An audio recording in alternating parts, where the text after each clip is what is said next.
అందరికీ నమస్కారం.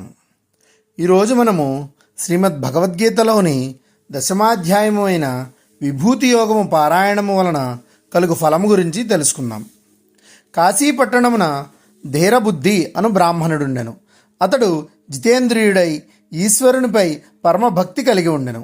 పరమ పునీత చిత్తుడొకటిచే ఆ బ్రాహ్మణుడు ఎక్కడికి వెళ్ళినా అతని వెంట ఈశ్వరుడు పోవుచుండెను. అది చూచిన భృంగి శివుని ప్రశ్నించగా శివుడు ఇట్లు పలికెను: పూర్వము కైలాసమున పున్నాగవనములో ఒక వెన్నెల రాత్రి అందు ఒక తిన్నెపై కూర్చొని ఉండగా ఆకాశము నుండి ఒక నల్లటి పక్షి నా వద్దకు వచ్చి ఒక పద్మమును సమర్పించి ప్రణమిల్లెను.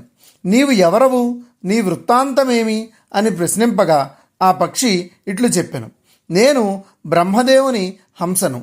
సౌరాష్ట్ర దేశమున ఒక తామర కొలను కలదు. అందలి తామరతుండ్లను భుజించి ఒకనాడు ఆకాశమునకు ఎగురుచుండగా కింద పడిపోతిని. నా శరీరము నలుపెక్కెను.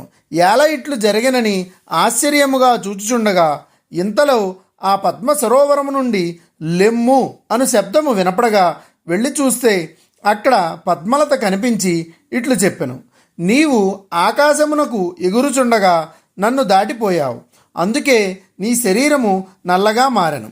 ఆ ముఖ గంధము నాఘ్రాణించుటచే 20,000 తుమ్మెదలు దివ్యరూపమును పొంది స్వర్గమునకు పోయినవి. ఈ నా ప్రభావమునకు కారణము ఏమనగా, పూర్వము నేనొక బ్రాహ్మణ బాలికను. నా పేరు సరోజవదన.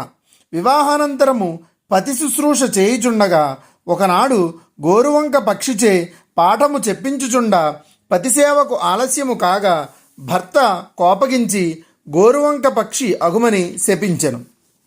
నేను ఒక మునిపుంగవుని గృహమున గోరువంక పక్షిగా జన్మించెను. ఆ ఇంటి యజమాని భగవద్గీత 10వ అధ్యాయము నిత్యం పారాయణము చేయటం వలన నేను బాగుగా శ్రవణము చేయుచుంటిని.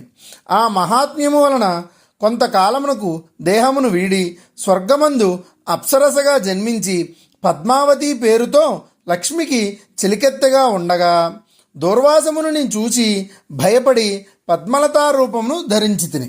అది చూచిన ముని ఆ రూపమందు 100 సంవత్సరములు ఉండులాగా శపించెను. ఇప్పుడు నీకు నాకు శాపావధి సమీపించినది కావున దశమాధ్యాయము పారాయణము చేసేదను, నీవు కూడా చేయము అని పలికి పారాయణము ద్వారా ముక్తిని పొందినది. ఆ లత ఇచ్చిన పద్మమును తీసుకొని నీ పాదముల చెంతకు వచ్చెనని పక్షి పలికెను. కావున భృంగీశ్వర, బ్రహ్మదేవుని హంసయగు ఆ పక్షి భగవద్గీత దశమాధ్యాయ ప్రభావముచే ఒక బ్రాహ్మణుడై జన్మించి పూర్వ సంస్కారము వలన నిరంతరము గీత 10వ అధ్యాయము పఠించుచుండెను. దాని వలన అతడు విష్ణువును దర్శించుచు పవిత్రుడై జీవన్ముక్తుడై ఉన్నాడు. దశమాధ్యాయ మహాత్మ్య తత్వజ్ఞానం సుదుర్లభం లబ్ధమేతేన మునినా జీవన్ముక్తిరియం తథా. కనుక నేను అతనిని ప్రీతిచే సదా వెంట ఉండెదను. నమస్కారము.